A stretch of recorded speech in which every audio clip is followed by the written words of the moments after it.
ತಾಲೂಕು ಪ್ರಾಥಮಿಕ ಶಾಲಾ ಶಿಕ್ಷಕರ ಸಂಘದ 2026ರಿಂದ 2031ನೇ ಸಾಲಿಗೆ ನಡೆದ ಅಧ್ಯಕ್ಷರ ಚುನಾವಣೆಯಲ್ಲಿ ಅವಿರೋಧವಾಗಿ ಶ್ರೀನಿವಾಸ ಸಿ ಅಧ್ಯಕ್ಷರಾಗಿ ಆಯ್ಕೆಯಾದರು. ಅವರು ಮಾತನಾಡುತ್ತಾ, ಈ ಚುನಾವಣೆ ನಮ್ಮ ತಂಡದಿಂದ 6 ಜನ ನಿರ್ದೇಶಕರಾಗಿ ಆಯ್ಕೆಯಾಗಿದ್ದು, ನನ್ನನ್ನು ಅವಿರೋಧವಾಗಿ ಆಯ್ಕೆ ಮಾಡಲು ಸಹಕರಿಸಿದ ನಿರ್ದೇಶಕರಿಗೆ ಕೃತಜ್ಞತೆ ತಿಳಿಸಿದರು. ಶನಿವಾರ ನಡೆಯುವ ಪದಾಧಿಕಾರಿಗಳ ಚುನಾವಣೆಗೆ ನಮ್ಮ ತಂಡದಿಂದ ಎಲ್ಲಾ ಪದಾಧಿಕಾರಿಗಳನ್ನು ಗೆಲ್ಲಿಸಿಕೊಂಡು ಶಿಕ್ಷಕರ ಸಂಘ ಸಮನ್ವಯದಿಂದ ಶಿಕ್ಷಕರ ಕಷ್ಟ ಸುಖಗಳಿಗೆ ಸ್ಪಂದಿಸಿ ಕೆಲಸ ಮಾಡುವುದಾಗಿ ತಿಳಿಸಿದರು. ಕ್ಷೇತ್ರ ಶಿಕ್ಷಣ ಅಧಿಕಾರಿಗಳಾದ ಮಮತಾ ಮಣಿ ಮಾತನಾಡುತ್ತಾ, ತಾಲೂಕಿನ ಶೈಕ್ಷಣಿಕ ಬದಲಾವಣೆಗೆ ಶಿಕ್ಷಕರ ಪ್ರಯತ್ನಕ್ಕೆ ಕೈಜೋಡಿಸುವುದಾಗಿ ಭರವಸೆ ನೀಡಿ, ಶಾಲೆಯಿಂದ ಯಾವ ಮಕ್ಕಳವರೆಗೆ ಉಳಿದಿದ್ದಾರೆ ಅವರನ್ನು ಶಾಲೆಗೆ ತರುವ ಪ್ರಯತ್ನವನ್ನು ಶಿಕ್ಷಕರು ಕೈಗೊಳ್ಳುವುದರೊಂದಿಗೆ ಯಾವುದೇ ಮಕ್ಕಳು ತಾಲೂಕಿನಲ್ಲಿ ಶಿಕ್ಷಣದಿಂದ ವಂಚಿತರಾಗಬಾರದು ಎಂದು ತಿಳಿಸುತ್ತಾ, ತಾಲೂಕಿನಲ್ಲಿ ಮುಂದಿನ ದಿನಗಳಲ್ಲಿ ಶಿಕ್ಷಕರು ಶೈಕ್ಷಣಿಕ ಬದಲಾವಣೆಗೆ ತಮ್ಮೊಂದಿಗೆ ಕೈಜೋಡಿಸಬೇಕು.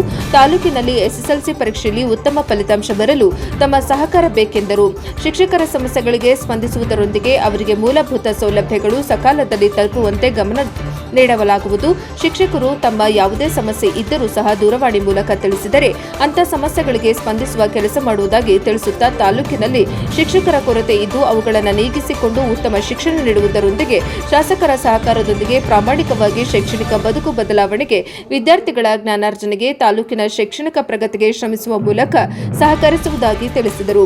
ನೂತನ ಬಿಇಒ ಮಮತಾ ಮಣಿ ಹಾಗೂ ಶಿಕ್ಷಕ ಸಂಘದ ಅಧ್ಯಕ್ಷರಾದ ಶ್ರೀನಿವಾಸ ಸಿ ಅವರನ್ನು ಸನ್ಮಾನಿಸಲಾಯಿತು. ಇದೇ ಸಂದರ್ಭದಲ್ಲಿ ಶಿಕ್ಷಕರ ಸೊಸೈಟಿ ಅಧ್ಯಕ್ಷ ರಾಮಸ್ವಾಮಿ, ನಾಗರಾಜ್, ಮಾಜಿ ಬಿಒ ಕೃಷ್ಣ, ಶಿಕ್ಷಕರಾದ ಉಮೇಶ್, ರವಿಕುಮಾರ್, ಶಿವಣ್ಣ, ನಟರಾಜ್, ಪದ್ಮಾವತಿ, ರಮೇಶ್, ಸವಿತಾ, ರವಿಕುಮಾರ್, ಶಿವರಾಜ್, ಮಹಾಲಕ್ಷ್ಮಮ್ಮ, ಜಯಲಕ್ಷ್ಮಿ ಸೇರಿದಂತೆ ಅನೇಕರು ಉಪಸ್ಥಿತರಿದ್ದರು. ವರದಿ ಎಚ್ ಅಶೋಕ್ ಕುಣಿಕಲ್, ಎನ್ಕೆಎಸ್ ಟಿವಿ4. ಸಾಲಿನ ಪ್ರಾಥಮಿಕ ಶಾಲಾ ಶಿಕ್ಷಕರ ಸಂಘದ ಚುನಾವಣೆ ಜರುಗಿದ ವಿಚಾರ ನಿಮಗೆಲ್ಲ ತಿಳಿದೇ ಇದೆ. ಈ ಚುನಾವಣೆಯಲ್ಲಿ ನಮ್ಮ ತಂಡದಿಂದ ನಾವು 6 ಜನ ಶಿಕ್ಷಕ ಪ್ರತಿನಿಧಿಗಳು ಆಯ್ಕೆಯಾಗಿದ್ದು, ಅದರ ಮೂಲಕ ಅಧ್ಯಕ್ಷರಾಗಿ ನಿನ್ನೆ ಅವಿರೋಧವಾಗಿ ನಾನು ಆಯ್ಕೆಯಾಗಿರ್ತೀನಿ. ಅದಕ್ಕಾಗಿ ಈ ಆಯ್ಕೆಗೆ ಸಹಕರಿಸಿದಂತಹ ನನ್ನ ನಿರ್ದೇಶಕ ಬಂಧುಗಳಿಗೆ ಶುಭವನ್ನು ಕೋರ್ತಾ ನಿಮ್ಮೆಲ್ಲರ ಜೊತೆ ನಾನು ಇರ್ತೇನೆ. ಹಾಗೆ 23ನೇ ತಾರೀಕು ಜರುಗುವಂತಹ ಪದಾಧಿಕಾರಿಗಳ ಚುನಾವಣೆಯಲ್ಲಿ ನಮ್ಮ ಎಲ್ಲ ಪ್ರತಿನಿಧಿಗಳನ್ನು ಗೆಲ್ಲಿಸ್ಕೊಳ್ತಾ ನಮ್ಮ ತಂಡದ ಅಧಿಕಾರಿ ಚುಕ್ಕಾಣಿ ಹಿಡಿದು ಶಿಕ್ಷಕರಿಗೆ ಆದಷ್ಟು ಸಹಾಯವನ್ನು, ನಮ್ಮ ಸಹಕಾರವನ್ನು, ಸಮನ್ವಯವನ್ನು ಸಾಧಿಸಿ ನಮ್ಮ ಕಚೇರಿ ಕೆಲಸಗಳನ್ನೇ ಆಗಿರ್ಬೋದು, ರಾಜ್ಯ ಸಂಘದೊಡನೆ ಸಮನ್ವಯವನ್ನು ಸಾಧಿಸಿ ನಮ್ಮ ಶಿಕ್ಷಕರ ಸಮಸ್ಯೆಗಳನ್ನು ಪರಿಹರಿಸೋದೇ ಆಗಿರ್ಬೋದು, ಈ ರೀತಿ ಪ್ರಾಮಾಣಿಕವಾಗಿ ಶಿಕ್ಷಕರ ಸೇವೆಯನ್ನು ನಾವೆಲ್ಲರೂ ಮಾಡ್ತೀವಿ ಅಂತೇಳಿ ಈ ಮೂಲಕ ನಿಮ್ಮಲ್ಲಿ ಹೇಳ್ತಾ ಇದ್ದೇನೆ. ಸಹಕಾರ ತಾವು ಹೇಳ್ತಾ ಇದ್ದೀನಿ, ನಮ್ಮ ಶ್ರೀನಿವಾಸ್ ಹೇಳಿದ್ರಾಗಲೇ ನಮ್ಮ ಶಿಕ್ಷಕರ ಅಹವಾಲುಗಳನ್ನು ನಾವು ಅದನ್ನು ತಗೊಂಡು ಅದನ್ನು ಸರಿಪಡಿಸಲಿಕ್ಕೆ ಮತ್ತು ಹಾಗೆಯೇ ಶಿಕ್ಷಕರ ಕುಂದುಕೊರತೆಗಳನ್ನು ನೀಗಿಸಲಿಕ್ಕೆ ನಾವು ಈ ಒಂದು ನಮ್ಮ ಒಂದು ಸಂಘ ಕೆಲಸವನ್ನು ಮಾಡುತ್ತೆ ಅನ್ನುವಂಥದ್ದನ್ನು, ಅದರ ಜೊತೆಗೆ ನಮ್ಮ ಕರ್ತವ್ಯದ ಬಗ್ಗೆ ಕೂಡ ನಾವು ಹೆಚ್ಚಿನ ಒಂದು ಕಾಳಜಿಯನ್ನು ನಾವು ಹೊಂದಬೇಕು. ನಾವು ಕೇವಲ ನಮಗೆ ಇರ್ತಕ್ಕಂಥ ಹಕ್ಕು ಅನ್ನೋದಕ್ಕಿಂತ ಕರ್ತವ್ಯ ನಿಷ್ಠೆಯಿಂದ ನಾವೆಲ್ಲರೂ ಕೆಲಸವನ್ನು ಮಾಡೋಣ. ಮತ್ತು ಹಾಗೆಯೇ ಖಂಡಿತವಾಗಿ ನಾವು ಕೂತ್ಕೊಂಡಿರೋದೇ ಅದೇ ಉದ್ದೇಶಕ್ಕೆ, ಶಿಕ್ಷಕರಿಗೆ ಅವರಿಗೆ ಸವಲತ್ತನ್ನು ಕೊಡಬೇಕು, ಜೊತೆಗೆ ನಮ್ಮ ಇಡೀ ತಾಲೂಕಿನಲ್ಲಿ ಉತ್ತಮವಾದಂಥ ಒಂದು ಶೈಕ್ಷಣಿಕ ಪ್ರಗತಿಯನ್ನು ಸಾಧಿಸಬೇಕು ಅನ್ನುವಂಥ ಕಾರಣಕ್ಕಾಗಿ ನಾವು ಇಲ್ಲಿ ಇರೋವಂಥದ್ದು.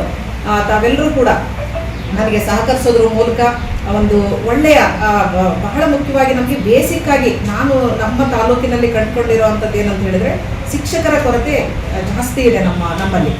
ಹಾಗಾಗಿ ಆ ಕೊರತೆಯನ್ನು ನೀಗಿಸೋದಕ್ಕೆ ಈಗಾಗಲೇ ಇಲಾಖೆಯಿಂದ ನಮಗೆ ಪ್ರತಿ ವರ್ಷ ಅತಿಥಿ ಶಿಕ್ಷಕರನ್ನು ಕೂಡ ಕೊಡ್ತಾ ಇರುವಂಥದ್ದು.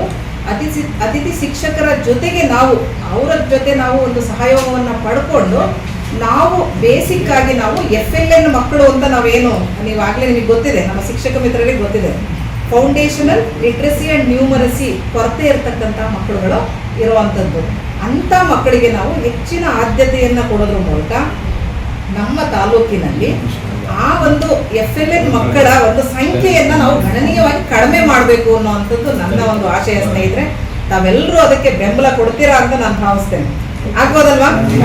FLN ಮಕ್ಕಳುಗಳನ್ನ ನಾವು ಆ ಒಂದು ಕೊರತೆಯನ್ನು ನೀಗಿಸ್ಬಿಟ್ರೆ, ನಾವು ಆ ಮಕ್ಕಳನ್ನ ಬಚಾವ್ ಮಾಡಿದ್ರೆ, ಅಥವಾ ಏನು ಹೇಳ್ತೀವಲ್ಲ